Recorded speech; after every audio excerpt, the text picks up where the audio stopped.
Hello, and welcome to Top Posts from r/AskReddit. Reddit Readings, Episode 5. People who have found a secret room or space in their house. How long did you live in the house before you found it, and what was in it? What was the eventual outcome of finding the room? I found a secret space in my closet when my mum and I were moving out of the house she was renting to move into my stepdad's house. I never noticed it because junk covered the section of the wall that was covering a small entrance to a room that was sealed off with boards and plywood. I couldn't pry it open, but I could see light shining in it and a single mason jar filled with what I assumed was water. The air was cold in there, like as if the central heating didn't even reach that part. I showed it to my mum, and she told me that she doesn't remember seeing that there when we had moved in 8 years prior, but since we were moving out, it didn't matter. The room gave me the creeps for whatever reason. I don't know why it was sealed off, or why there was a single mason jar filled with water in the center of the room. We moved into a house with a door in the kitchen that could not be opened. The real estate tried but failed, assumed it led to the laundry room but was walled off. My older siblings, like any typical teenagers, were not convinced of this and were determined to open it. It was just a normal pantry, but they never told our mother they managed to open it and used it to hide things from her like alcohol, smokes, and weed. When clearing out my grandma's house, I found a small door in the wall of the basement that led to a tiny room. According to my mother, that's where they hid the family heirlooms when thieving relatives came to town. I was mostly interested in the fact that it was covered in scribbles from my mom and her sisters growing up. A couple of years ago I rented an apartment that was in a massive old architecture style building. No idea how old it was. I remember when I did the showing they showed me a door that had an elaborate staircase that went straight up to the ceiling and explained that it went to the attic, which was sealed up. When I was finally moving out, curiosity got the best of me and I pushed on the panel at the top of the stairs until it popped open and hoisted myself up there. It was completely dark, and the floor was covered in at least an inch of dust, and I found that it was an entire extra floor to my unit. There was some old rotting furniture and magazines littered throughout the rooms. I eventually found a small hole in one of the walls that went into the sealed off upstairs of the unit next to mine, and decided to go through that one too. I found a smaller hole at the back end of that area that led to the next one. I eventually made my way through about 5 or 6 of these sealed off spaces that had no entrances. The farther I went in, the older the furniture I found. Fridges from the 50s or earlier, old dishware, and so much dust over everything. The last unit was the most interesting. Hand-painted scenes on the walls and holes to the attic letting sunlight stream in. I must have been up there for hours just exploring alone in the dark. I was pretty lucky to have the only room with access up there.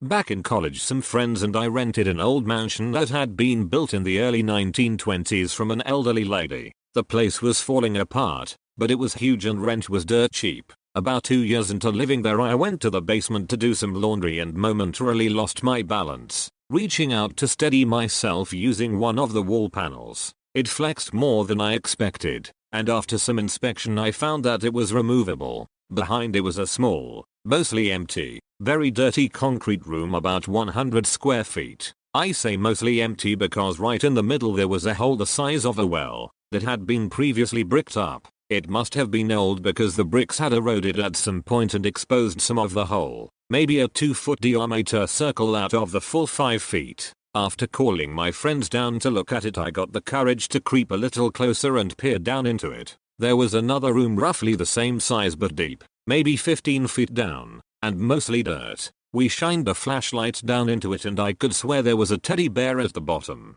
Unfortunately, despite plenty bargaining, none of us were ever able to work up the courage, liquid or regular, to tie a rope and climb down for a closer look, especially after we noticed that the bricks, which I thought had fallen and were all accounted for, scattered around the hole as if something had broken out. We did a little research and think the sub-basement may have been related to Prohibition, but honestly I'm just willing to accept that explanation in order to avoid lifelong nightmares. Helping my granddad move house, we accidentally found access to the underfloor area, not even big enough to really call a crawl space, I don't think. Spotty memory. There was a small pile of trash from the 60s/70s, juice cans, chocolate bar wrappers and crumpled newspapers, and bits of discarded construction debris and some broken tools. We think it must have been used by the builders in lieu of a trash can. It was cool, an accidental time capsule.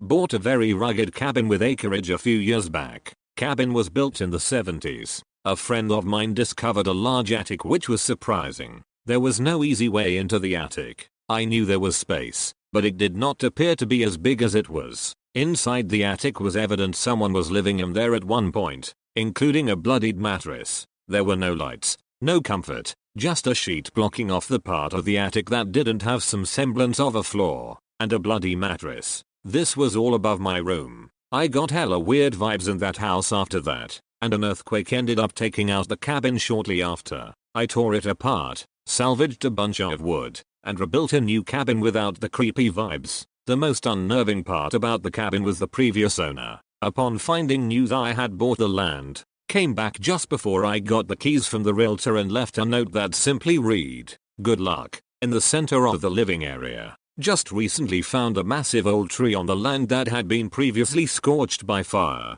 decades ago, and survived. If that land could talk, I'm sure it would have stories. It was about a year into owning our house. We actually found 2 secret rooms. One was just a room under the stairs that was closed off, had some toys from the 70s in it. The really crazy one was when we redid the insulation in our attic. One of the workers asked if I knew there was a room up there. I had no idea. So we cut open the drywall and there were stacks on stacks of boxes from the 60s. Like a ton of boxes. And they were all full. So I opened them up expecting some cool stuff. And they were full of freaking pine cones. One of the bigger bummers of my life. It wasn't our house, but a secret room in our barn. When we moved to the property, the barn was full of all kinds of stuff, so it took 5 years to find it. We were kids building a fort, moved some old wooden picking boxes and found a little door. There were a bunch of Christmas decorations from the 70s, including a cutout of Santa. So when we saw his head, we thought we found a body. Never said we were smart kids, lol. Once we realized it was just decorations, we crawled in to explore and fell through the floor to the rooms below. Good times when my dad found the collapsed ceiling in the wood shop. Oops. There was a hidden door behind the wallpaper. Obviously the doorknob was taken off, so it blends in with the wall. In the hallway. We lived in this house for 6 years and I found out about this door 2 years ago. When we opened it we saw a skeleton in the corner. Not gonna lie, that scared me shitless. Although it was just a prop left by the past owners of our house. My family just moved out of our story-and-a-half house that we had lived in for around 2 years. From the front of the house it was easy to spot 3 front-facing windows, but upon inspecting the upstairs, there are only 2 accessible windows. I never investigated as it was my younger siblings' rooms. I was in college, and I didn't like the low ceilings of the upstairs. When I was helping move out, I decided I needed to check out what was up. There was a small, almost unnoticeable, door panel on the slanted ceiling that gave access to the 3rd window. It was filled with old insulation and a very used pillow, but was overall a very small space. My siblings wanted to show me the other secret room they had found also. In the center hallway, also upstairs, there was a 1/4 size door, handle and all, stashed behind a cupboard that you could scooch out enough to get behind. It was also insulation filled, without the dirty pillow, but was a much larger space that just seemed unfinished. My siblings used it as a hideout when chores needed done. Moved into an 18th century farmhouse as a little kid and found a small panel door in the back of the large closet in my room. Turned out to be a small finished room over the eaves that had a small portal window. I spent hours in that room, reading and hiding from the world. There was a small door under some stairs, almost like Harry Potter's room, in my old apartment in Venezuela. We lived there for a year until I leaned on it and felt it wiggle a little and realized it was a small square door. I was too scared to open it, so had my dad do it, and about 20 or so cockroaches flooded out. Never have I felt so much panic.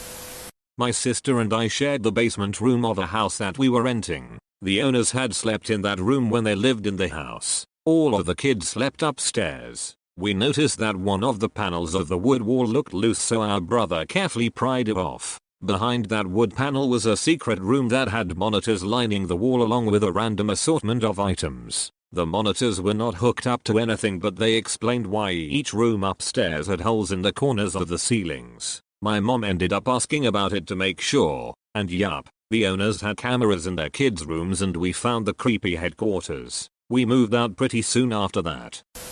In my house there was an upstairs bedroom that was made into a game room for me and my sister. When we were about 12 years old we realized that a section of the paneling came off and there was a small closet-sized room behind it. We kept it a secret so that when friends came over we would have the ultimate hiding spot for hide and seek. A few years later we were talking to our parents about what we found and they said that the house was built during the Prohibition era, so they most likely used it as a place to hide alcohol. Hidden closet in basement wall. After 20 years of living in the house, we found some personal documents of no real interest, a newspaper from the day after Pearl Harbor, and a hand-drawn cartoon of a pregnant Lucy yelling, "God damn it, Charlie Brown." I lived in the house or my grandma for a few years. Secret room beneath a trapdoor on the second floor, which was basically a void between walls on the complicated first floor, was used to hide Jewish families during World War II. Friends of mine rented a holiday villa in Mexico years ago. They stayed there for 3 weeks. It had been advertised as 4 bedrooms and 3 baths, so they were kind of pissed off to find that there were only 2 bathrooms and the 4th bedroom was kind of small. The day before they were leaving they did a little bit of a cleanup. One of my friends went to put the broom into the closet beside the fridge. He opened the closet door only to find that it led to a massive room with a bathroom and its own balcony. The first night that they had gotten there, one of them had tried the door and thought that it was locked and assumed that that was maybe where they stored cleaning stuff or extra linen. After that, no one thought to try the door again until it was accidentally opened the day before leaving. My parents found one when I was a kid. My dad was remodeling our lower level when he noticed that part of the closet wall sounded hollow, and realized there must be something behind it. He had to cut away the wood paneling to get to it. Inside, we found it must have been a little clubhouse that some previous owners made for their kids or grandkids a long time ago. There were 4 pegs on the wall, each one had a boy's name written underneath it. We think they used them as coat hooks. It was the mid-2000s when we found it, so my parents got my sisters and I some motion-activated lights to stick on the walls, and gave us some old cushions so we could use it as a clubhouse too. Good times. We bought a house that had been built in the 1880s, lived in it for 7 years and then had to have some wiring work done. The electrician was working down in the basement and wanted to drill through a brick wall to the outside for some reason I no longer remember. We give him the okay and go about our business. He starts drilling and then stops, comes upstairs and tells us he just found a bricked up room, and asked what we want to do about it. Well, we kind of still want our wiring situation taken care of, but if there's a body in some Amontadillo in there, I definitely want to know. On the other hand, I don't want to let my sister's boyfriend knock the wall down with a sledgehammer. As we are discussing this, the electrician offers to run a scope through the hole he just drilled so we can take a look without doing more damage, or, as he put it, destroying evidence. So our new friend gets his scope set up and we all go down to the basement and watch the monitor. It's a very small space, maybe 3 by 5 feet. Nothing in there but a really old, gross looking plushie. Not a teddy bear, maybe a dog. It was sewed out of some kind of patterned fabric in a vaguely dog-like shape. That's it, nothing else. Electrician asks us what we want to do. I ask if he can seal the hole he just drilled because this is definitely how ghost movies start. He agreed and patched it up, drilled somewhere else, finished the rewiring and we all continued our lives. We moved out 2 years later, and as far as I know, the haunted dog is still bricked up in the basement of that house. My family lived briefly in Copenhagen when I was a young child. In the house that the government provided there was a false wall with a pocket which was great to hide in. One day an older neighbor girl, native Danish, was over and said while we were playing that people used to hide in it. Her mother confirmed later that it was a Holocaust hiding space. I'm really grateful my mother took the time to explain to us what that meant, and the history behind it, rather than waiting until I was older. Lived in a warehouse in Melbourne. Always thought it would be cool to get on the roof, but there was no access. After about 6 months, I'm standing in front of a mirror upstairs when I notice it has hinges. I push on it, it clicks and opens out, revealing a small attic and roof hatch. That was pretty cool. Used to sit up there and watch the sunset over the city. Thank you for listening to Reddit Readings episode 5.